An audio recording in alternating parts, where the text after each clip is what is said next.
in Onitsha, where he sells and supplies illicit drugs to all kinds of people. Mr. Abafne revealed that the interception was followed by a series of covert operations that led to the arrest of Mr. Eze, and assured that after due documentation, the suspects will be handed over to the National Drug Law Enforcement Agency, NDLEA, for further investigation and prosecution.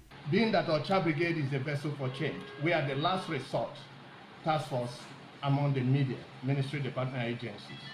We cannot hear or see where crime within the environment causing a sort of a problem that Ocha Brigade will not delve in. He advised youth to desist from using illicit drugs and to key into the Governor Chukwuma Soludo One Youth Two Skills initiative program going on in the 21 local government areas of the state, saying that the scope of the program will no longer give anyone the excuse of saying that they went into crime due to unemployment. Public, mission and private schools in Anambra State have resumed for the 2023/2024 academic session. ABS News crew went around Awka capital city and environs to monitor the resumption of schools. Correspondent Queen Anibogo filed in this report.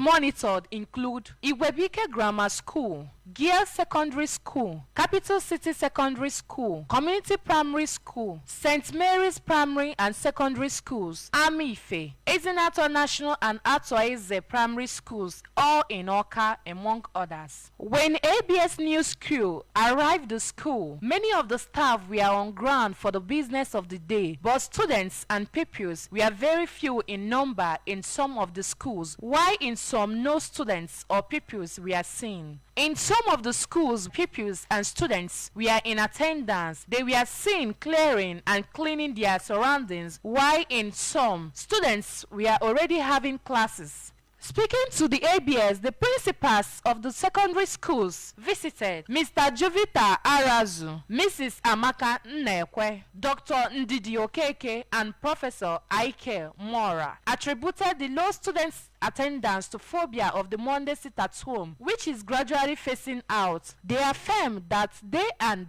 their staff are ready for the new academic section and advise parents and guardians to release their children and wards, assuring them that Governor Chukwuma Soludo is on top of the security situation in the state. Schools are supposed to resume, and it is Monday. You know the problem with Mondays, but our governor wants to reclaim that Monday. He has sent out so many circulars on that, and messages has gone around that every person should resume on Monday, students, teachers, workers. So that is why I'm here. I've been here since 7 o'clock. My teachers are coming. We are fully equipped. We have already given out the diaries. I gave them their diaries, their registers, and we distributed jobs. So we're just here to take off. That's just it.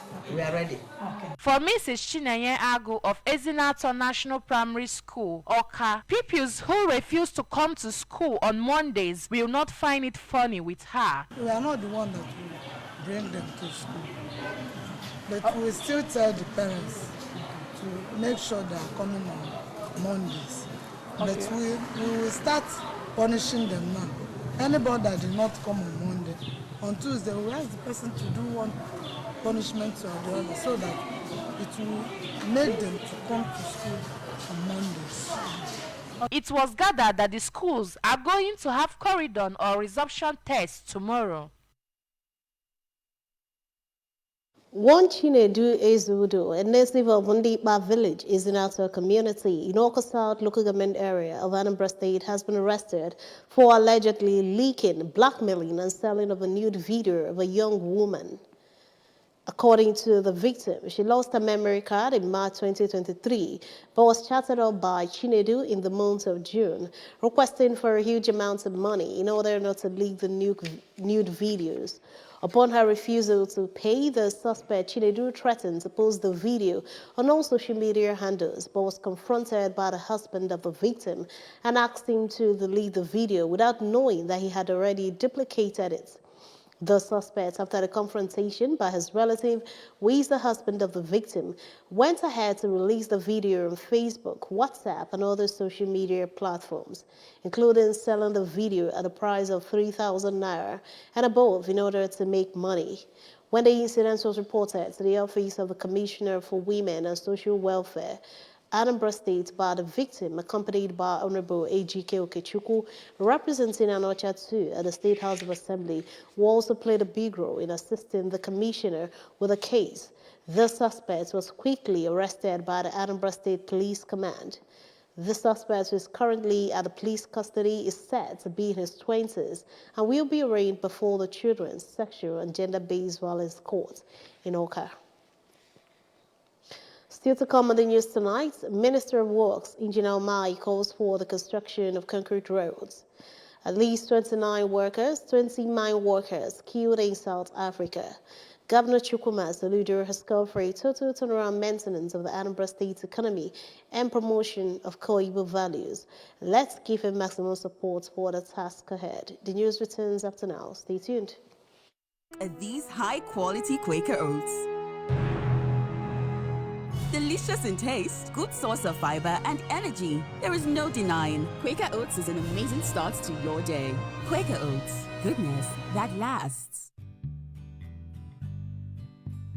There are certain moments in the day when I need my me time to just unwind and indulge.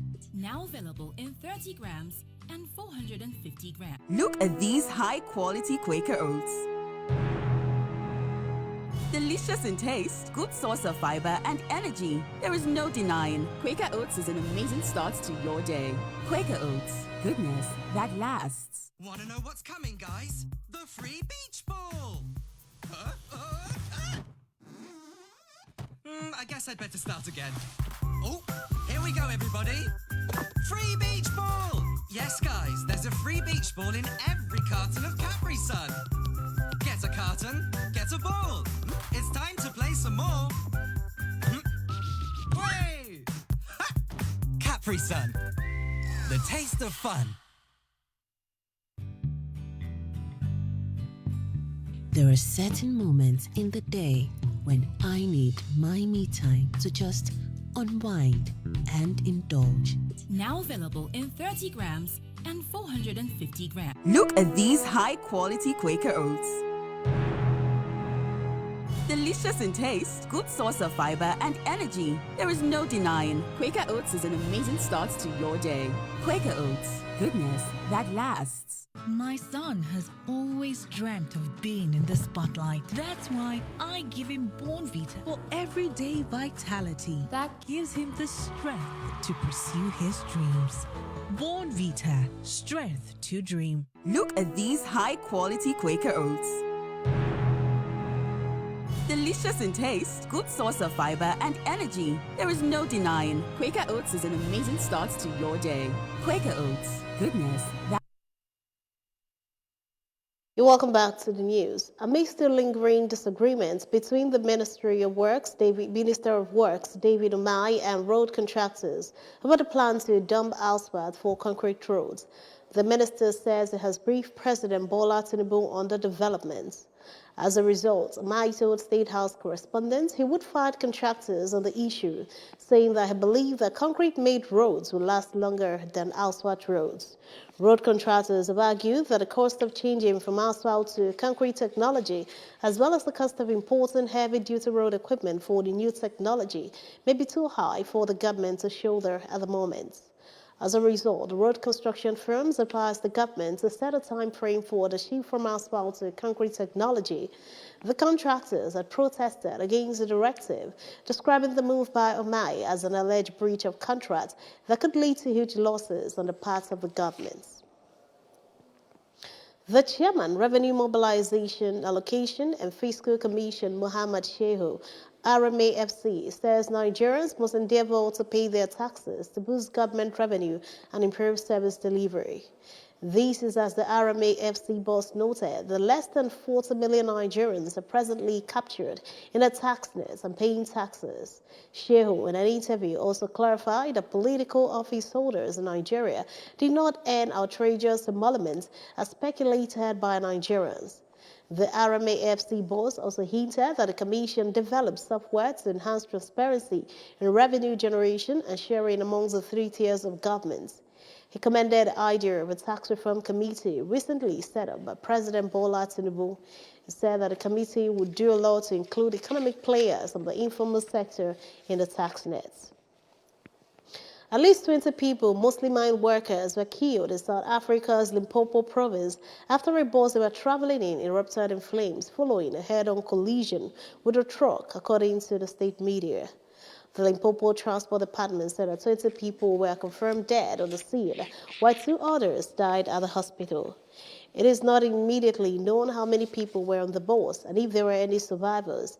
The transport agency added that the vehicles collided on a major road between Musina Town and Venetian Mine in the northern Limpopo province. The Venetian Mine is South Africa's largest diamond producer. Sports. Sao Tome and Principe have withdrawn from the 2024 Africa Women's Cup of Nations qualifying race. Sao Tome and Principe were scheduled to take on the Super Falcons in a 4th-round qualifying fixture later this month. It was learned that the country's football authorities have already communicated their decision to the Confederation of African Football, CAF. 9-time champions Super Falcons have now secured a berth in the 2nd round without kicking a ball. The Nigerian girls will take on the winner of the tie between Cape Verde and Liberia in the 2nd round. The winner of that contest will compete at the 2024 WAFCON, which will be hosted by Morocco. The Super Falcons finished in 4th position at the last edition of the competition, also hosted by Morocco.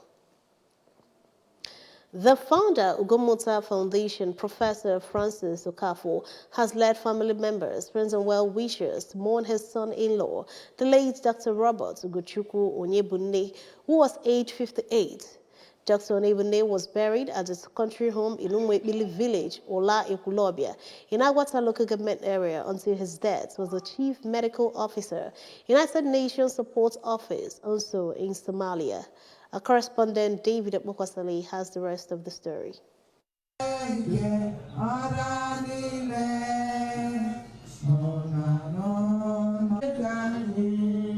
That was the mood at the country home of the late Dr. Onyebunne, where his body lied in state to be given his last respects by close family members and relatives before leaving for Immaculate Heart of Mary Parish, Ekulobia, for a special holy mass in his honor. At the church, a litany of priests, Catholic faithful, family, friends, and many other mourners were on hand to receive his body, pray, and commit his soul to peaceful repose. For a man described by many as an achiever, a mentor, a motivator, a godly and selfless man, it was therefore not surprising that the funeral mass attracted many dignitaries from within and outside the state, including the traditional ruler of Ekulobia, Igwe Emmanuel Onyeneka, and his wife, a former chairman, Agwata local government area, Chief Titus Anabogo, members of Old Seminarians Association of Nigeria, OSEN, and former colleagues of the late Dr. Onyebunne at United Nations Support Office in Somalia. Delivering the homily at the funeral mass, a visiting priest, Reverend Father Boniface Ezoke, who was also a former schoolmate of the deceased at All Hallows Seminary Onitsha, reflected on the ephemerality of life and underscored the importance that every human being, especially Christians, must strive to live an impactful life while on earth.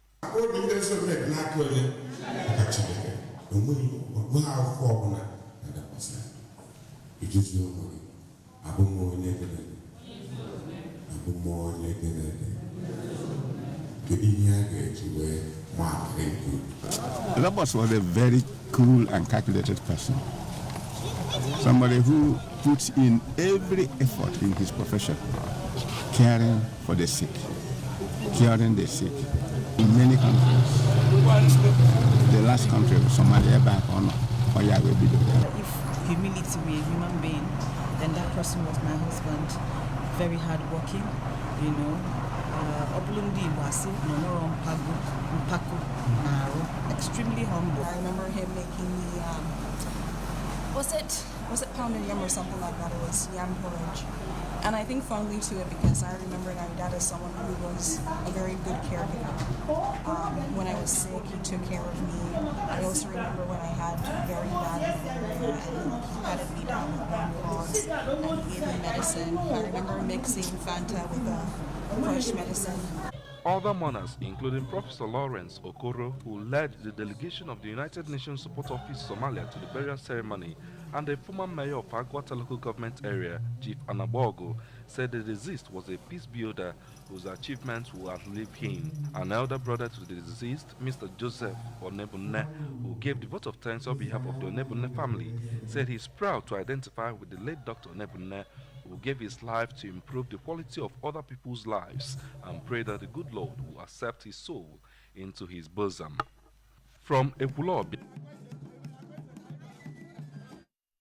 Remember that you can follow news and program on ABS on many parts of the world by liking our Facebook page. Follow us at Anambra Broadcasting Service. Subscribe to our YouTube page at ABS Television, or follow us on Twitter at ABS Radio TV and on Instagram at ABS Radio TV. You can log on to our website at www.absradiotv.com. To end the news this evening, a recap of the main points. Drug kingpin has been arrested in Okar for selling illegal substances. Most secondary and primary schools in Anambra State have resumed for the new academic term. Minister of Works, Engineer Omai, has called for the construction of concrete roads. At least 20 mine workers have been killed in South Africa. To end the news, here is a special message. Governor Chukwuma Soludo has called for a total turnaround maintenance of the Anambra State economy and promotion of Koibo values. Let's give him maximum support for the task ahead. And that ends the evening news at this time on ABS Television. Thanks for watching. I am Priska Ongo. Good evening and have a wonderful night rest.